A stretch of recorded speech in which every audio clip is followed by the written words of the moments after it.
வணக்கம். என் இனிய நண்பர்கள் அனைவருக்கும் வணக்கம். என்னோடய வியூஸ் என்னுடைய காணொலியை பார்த்தவங்க 1000க்கு மேற்பட்ட மக்கள் பார்த்துருக்கீங்க. ரொம்ப சந்தோஷமாக இருக்குது. ஆனால் என்ன ஒன்று சிக்கல் அப்படின்னா, கொஞ்சம் சப்ஸ்கிரைப் பண்ணாமல் பார்த்துருக்கீங்க. கொஞ்சம் சப்ஸ்கிரைப் பண்ணிடுங்க. உங்களுக்கு மிகவும் நன்றி கடனாக இருப்பேன் நான். எனக்கு ரொம்ப அது ஊக்குவிப்பாகவும் இருக்கும், உதவியாகவும் இருக்கும். சரி, நம்ம வீடியோ போட்டு ரொம்ப நாளாக ஆயிடுச்சு. ஆனால் எலெக்ஷனே முடிஞ்சு போச்சு. ஆனால் 10-15 நாளாக நம்ம வீடியோவே போடல. ஆனாலும் போட்ட வீடியோக்களில் 2 வீடியோக்கள் 1000க்கு மேற்பட்டவர்கள் பார்த்துருக்கீங்க. லைக் பண்ணி பார்க்கலங்கிறது ஒன்று தான் ஒரு சின்ன வருத்தம். மற்றபடி வேறு ஒன்றும் இல்லை. உங்களுக்கு என்ன மனசு தோணுதோ அப்படி பண்ணுங்கள். அப்புறம் விகே பாண்டியன், கார்த்திகேயன் பாண்டியன் நினைக்கிறேன். அவர் என்ன பண்ணியிருக்காரு அப்படின்னா, தீவிர அரசியலேருந்து ஓய்வு பெற்றுட்டார். ஏன் தீவிர அரசியலேருந்து ஓய்வு பெற்றுட்டார் அப்படின்னா, பண்ண சொல்லி நெருக்கடி கொடுத்துருப்பாங்க. இல்லை அப்படின்னாக்கா அவர் அந்த பிஜு ஜனதா தளமா, ஆமாம், அவரோட நவீன் பட்நாயக்குடைய கட்சி தோற்று போச்சு அப்படிங்கிறதுனால, நம்மளால் தான் தோற்று போச்சு அப்படிங்கிற ஒரு பொறுப்பெடுத்து ஒரு தார்மீகமாக அவர் அரசியலிருந்து ஓய்வு பெறுவதாக ஓய்வு பெறுவதாக அறிகிறார். கிட்டத்தட்ட ராஜினாமா பண்ணிட்டு வர மாதிரி, பதவியை ராஜினாமா பண்ணிட்டு வர மாதிரி. அதுக்கு ஒரு மனசு வேணும்ல. பதவியை ராஜினாமா பண்ணுறதுக்கும் எனக்கு வேணாம் இந்த பதவி, அரசியல்வாதி பதவி எனக்கு வேணாம் அப்படின்னு வரத்துக்கு ஒரு பெரிய மனசு வேணும்ல. இப்போ பிரச்சனை என்ன அப்படின்னா, அவரால் அந்த ஒடிசா மக்கள் நிறைய பயன்பட்டுருக்காங்க. நிறைய விஷயங்கள் நல்லது பண்ணியிருக்காரு. சும்மா சப் கலெக்டராக போஸ்டிங் வாங்கிக்கிட்டு அந்த ஊருக்கு போனவர், அந்த ஊர் பொண்ணை கல்யாணம் பண்ணிக்கிட்டான்னு நினைக்கிறேன். அதனால் அந்த ஊருக்கு மாத்தல் வாங்கிட்டு போனாரா என்னன்னு தெரியல. போனவர் நிறைய ஃபீல்டில் இறங்கி அவர் வேலை பார்க்குற அந்த இதுக்கு மேலே அதிகமாக உழைச்சி அந்த மக்களுக்கு நிறைய நல்லது பண்ணியிருக்கிறாரு. அந்த பேரன்பில் தான் மக்கள் அவர் மேலே நிறைய மதிப்பு மரியாதை வச்சுருந்துருக்காங்க. ஒரு பேரன்பு கொண்டு நேசிச்சிருக்காங்க அவரை. அதனால தான், அந்த நேசிப்புனால தான் அவருக்கு ஒரு கூட்டம் இருக்குது. அந்த கூட்டம் அவருக்கு நிறைய நேரங்களில் சப்போர்ட்டிவாக தான் இருந்திருக்குது. அதை தான் பார்த்து இதெல்லாம் பார்த்து அவருடைய செய்கைகள்லாம் பார்த்து தான் அதுக்கப்புறம் முதல்வர் கூப்பிட்டு தனிச் செயலாளராகவும் வச்சுருந்துருக்காரு. இப்போது ஒன்றும் பிரச்சனை இல்லை. இப்போ இழப்பு யாருக்கு அப்படின்னாக்கா அந்த ஒடிஷா மக்களுக்கு. அவர் ஒரு வேளை நான் அரசியலில் ஈடுபட மாட்டேன், நான் கட்சியிலேருந்து நான் ஆட்சி பணியிலேருந்து வேலை செய்கிறேன் அப்படிங்கிற மாதிரி சொல்லி அந்த மாதிரி முடிவு எடுத்திருக்காரா என்னன்னு தெரியல. ஆனால் அந்த மாதிரி ஒரு சின்சியரான ஒரு ஆஃபீஸர், நம்ம ஏதாவது பண்ணணும் நம்ம சக்திக்கு, அதாவது சப் கலெக்டராக இருக்கிறவர் கலெக்டராக இருக்கிறவங்களுக்குன்னு ஒரு சக்தி இருக்குது. அவருக்கு ஒரு லிமிட் இருக்குல்ல, அந்த லிமிட்டுக்குள்ளார அவங்க அந்த வேலைகளை பண்ணாவே போதும். ஆனால் அந்த லிமிட்டை எத்தனை பேர் பண்ணுறாங்க அப்படிங்கிறதான் மேட்ரு. ஒரு லிமிட் இருக்கும். நம்ம இத்தனை பேரை நம்ம வாழ வைக்க முடியும், இத்தனை பேருக்கு நம்ம சகாயம் பண்ணி கொடுக்க முடியும், இத்தனை பேருக்கு நம்மளால் அவர்களுடைய வாழ்க்கையை நம்ம உயர்த்த முடியும் அப்படிங்கிற ஒரு லிமிட்டேஷன் இருக்குல்ல. அந்த லிமிட்டு வரைக்கும் 99.99% அந்த வேலையை அவங்க செஞ்சாவே போதும். நாடு வறுமையிலிருந்து, இடர்பாடுகளிலிருந்து சீக்கிரமாக வெளிவந்துடும். ஆனால் எத்தனை நபர்கள், எத்தனை ஐஏஎஸ் அதிகாரிகள், ஐபிஎஸ் அதிகாரிகள் இந்த வேலைகளை செய்கிறாங்க அப்படிங்கிறது நமக்கு தெரியலை. சரண் சிங்னு சொல்லிட்டு ஒரு கமிஷனர் இருந்தார் நினைக்கிறேன். கமிஷனரா கலெக்டரான்னு தெரியல, சரியாக ஞாபகத்தில் இல்லை. ரொம்ப நாளாக ஆகிடுச்சு. கலெக்டர்னு தான் நினைக்கிறேன். சாக்கடை அள்ளும்போது அவர் காலை உள்ளே விட்டு பார்ப்பாராம். அந்த மாதிரி ஒரு அதிகாரி. இந்த மாதிரி அதிகாரிகள்லாம் இருக்கிறாங்க. அவர்களை அரசியல்வாதிகள் மழுங்கடித்து விடுகிறார்கள், மழுங்கடிச்சிடுறாங்க. இவன் செஞ்சால் அப்புறம் நமக்கு என்ன வேலை, நீயும் சேர்ந்து செய்யலாம்ல, அந்த எண்ணம் இல்லை. இவன் மட்டும் எப்படி செய்யலாம், அதான். இப்போ என்ன பிரச்சனை, 25 வருடங்களாக கிட்டத்தட்ட பிஜு அவங்க அப்பா இருந்த காலத்திலேருந்து ஆட்சியில் இருந்தவர் இப்போ ஆட்சி இழந்திருக்காங்க அப்படின்னா, ஒற்றை வார்த்தை, அந்த மக்களினுடைய மனதுக்குள்ளே போய், ஆள் மனசுக்குள்ளே போய், ஒரு தமிழன் இந்த ஒடிசாவை ஆளலாமா அப்படிங்கிற கேட்ட அந்த ஒற்றை வார்த்தையாகத்தான் இருக்க வேண்டும் என்பது என்னுடைய கணிப்பு. நான் நினைக்கிறேன். வேற எல்லாத்தையும் தாண்டி அவர்களுக்கு நமக்கு இருக்கிற மாதிரி ஒரு மொழி உணர்வு, அந்த இன உணர்வு அவர்களுக்கும் இருக்குல்ல. இப்போ அவர்களுக்குள்ள உள்ள அந்த இன உணர்வு, அந்த மொழி உணர்வாகப்பட்டது, ஒரு தமிழன் அவள ஆளலாமா? அப்படிங்கிற ரேஞ்சுக்கு வந்து தான் இந்த கட்சியை வந்து தோற்கடிக்கப்பட்டிருக்கலாம் அப்படிங்கிறது நம்மளுடைய வியூகமா இருக்குது. உண்மையிலே நடந்தது என்ன அப்படிங்கிறத நம்ம வந்து அதுக்கு நமக்கு தெரியாது. நம்ம புலனாய்வு புலியெல்லாம் இல்ல. இப்போ இப்போ அவர் வந்து ரிசைன் பண்ணிட்டு வந்துட்டாரு. இப்போ அடுத்தாப்புல என்ன பண்ண போறாரு அப்படிங்கிறது தெரியல. அந்த ஊர்ல பொண்ணு கட்டியிருக்காரு. அந்த ஊரை விட்டு வெளியே வந்துட போறாரா? இல்ல அந்த ஊர்லயே இருக்க போறாரா? அந்த ஆட்சி பணிகளை திரும்பவும் மேற்கொள்வாரா? மேற்கொள்வதற்கு ஏதேனும் வாய்ப்பு இருக்கிறதா? ஒன்றும் தெரியல. ஆனா அவருடைய அந்த தியாகம், அந்த உழைப்பு அந்த மக்களுக்கு பெரிய இழப்பு.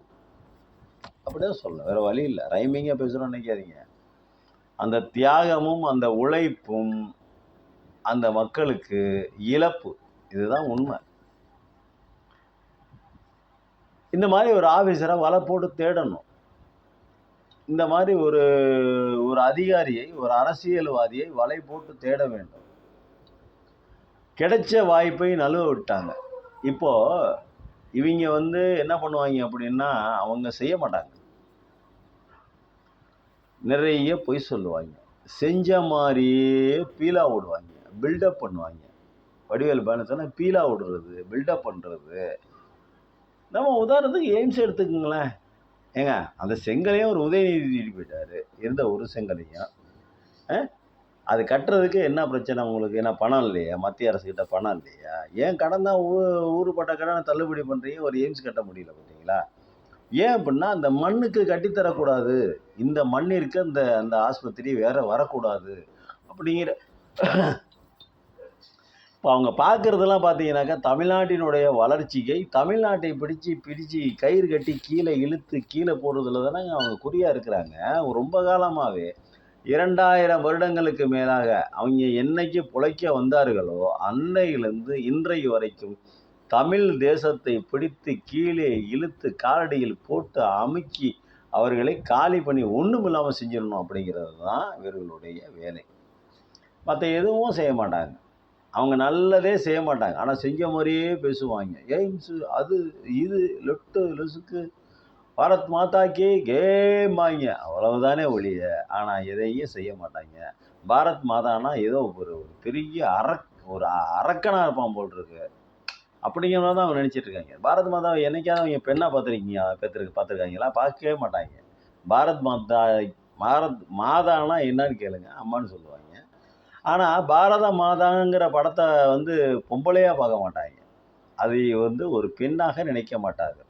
அப்படி பெண்ணாக நினைச்சிருந்தாங்கன்னா ஒரு அட்டூழியம் பண்ண மாட்டாங்க. பெண்களுக்கு எதிரான கொடுமைகளை பண்ண மாட்டாங்க. ஆனால் அவர்கள் பெண்ணாக நினைக்கல.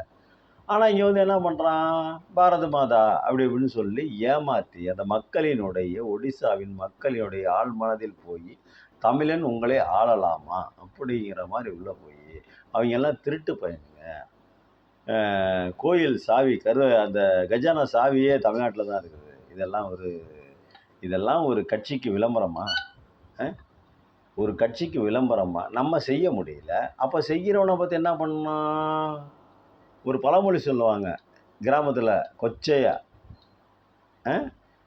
நம்மளால் செய்ய முடியல, அப்போ தள்ளி படுத்துக்கணுமா? இல்லை,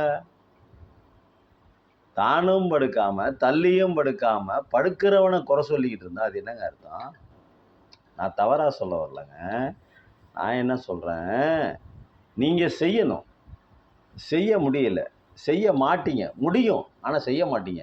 செய்யக்கூடாதுன்னு நினைப்பீங்க. ஏன்னா அந்த மக்கள் எல்லாம் வசதியாகிட்டா, அந்த மக்கள்லாம் நல்லா வளர்ந்துட்டா, அந்த மக்கள்லாம் எல்லோரும் படிச்சுட்டாக்க, ஒடிசா மக்கள்லாம் படிச்சுட்டாக்க, அப்புறம் ஒடிசா தமிழ்நாடு மாதிரி ஆயிரும், அப்புறம் வந்து சிங்கப்பூர் மாதிரி ஆயிரும், அப்புறம் முன்னேறிடும். அதுதான் அவங்களுக்கு பிடிக்காத, இந்த கட்சிக்காரங்களுக்கே பிடிக்காத. முன்னேறுறதோ படிக்கிறதோ அறிவை வளர்த்துக்கிறதோ இதெல்லாம் வந்து பிடிக்காதுல்ல.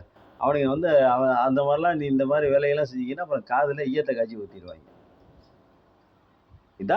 இது அவர்களுடைய வரலாறு. அவர்களுடைய அந்த புத்தகத்தை இருக்கு பார்த்தீங்களா, அந்த புத்தகத்தினுடைய வரலாறை தான் சொல்லுது. படித்தா ஈயத்தை காத்தி ஊத்து அப்படின்னு. அப்போ நீ நல்லது பண்ண மாட்ட. ஆனா நல்லது பண்ற ஒரு ஆள வந்து அந்த இடத்துல இருக்க விட மாட்ட. ஏன்? என்ன பிரச்சனை? இதான் மக்கள் முட்டாளாகணும். அது ஒண்ணுதான். இந்த மாரிலாம் நல்லது எவனா வரவன்லாம் எவனாவது 1, 2ன்னு பண்ணிக்கிட்டு போனானாக்க, அது ஒரு 10 வருஷத்துல ஒரு பெரிய ஒரு இதாகி, அது பூதாகரமாக பெரிதாகி, அதனால் அந்த மக்கள் வாழ்வும் வளமும் பெற்று விடுவார்கள். அறிவு விருத்தியாகிவிடும். படித்தவர்களாகி விடுவார்கள். பண்பாளர்களாகி விடுவார்கள். அரக்கத்தனத்தையும், அடிமைத்தனத்தையும் விட்டு வெளியே வந்துருவாங்க. இந்த காரணத்திற்காக இவருக்கு இதுலலாம் பண்ணக்கூடாது. வெளியில வரக்கூடாது. அவன் அடிமையாவே இருக்கணும். ஆண்டான் அடிமை மாரி. ஆண்டு ஆண்டு பல 1000 ஆண்டுகள் ஆனாலும் அடிமையாகவே இருக்க வேண்டும். அப்படின்னு அடிமையாக வைத்திருந்த சமூகம் இன்னைக்கு மேற்கொண்டு மேற்கொண்டு நம்மள அழுத்திக்கிட்டு தான் இருக்குது. அமுக்க தான் நினைக்குது. அதனால அந்த ஒடிசாவினுடைய வளர்ச்சி இப்போ 25 வருஷமா அவங்க ஆண்டுருக்காங்க. அவங்க அப்பா காலத்துலேருந்து ஆண்டுருக்காங்க. இவர் சப் கலெக்டரா போய் இவ்வளோ நல்ல காரியங்கள்லாம் பண்ணியிருக்காரு. அதுக்கப்புறம் மேலே பதவி உயர்வு கிடச்சி மேலே போயிருக்காருன்னு வைங்க. அவருடைய உழைப்புக்கு தகுந்த கூலி. அவர் வந்து மேலே சிஎம் உடைய தனிச் செயலாளர் போயிட்டாருன்னு வைங்க. இப்போ நீ ஆட்சிக்கு வந்திருக்கல்ல, நீ என்னத்தை அறுத்து தள்ள போறீங்க இப்போ நீங்கள்? பார்ப்போமா?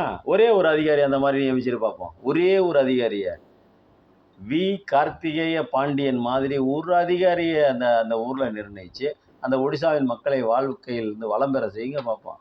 செய்ய மாட்டேங்க. ஏன்னா அதுதான் உங்களுக்கு பிடிக்காது. வளர்ச்சி என்பது உங்களுக்கு பிடிக்காது. அப்புறம் எப்படி நீங்கள் செய்வீங்க?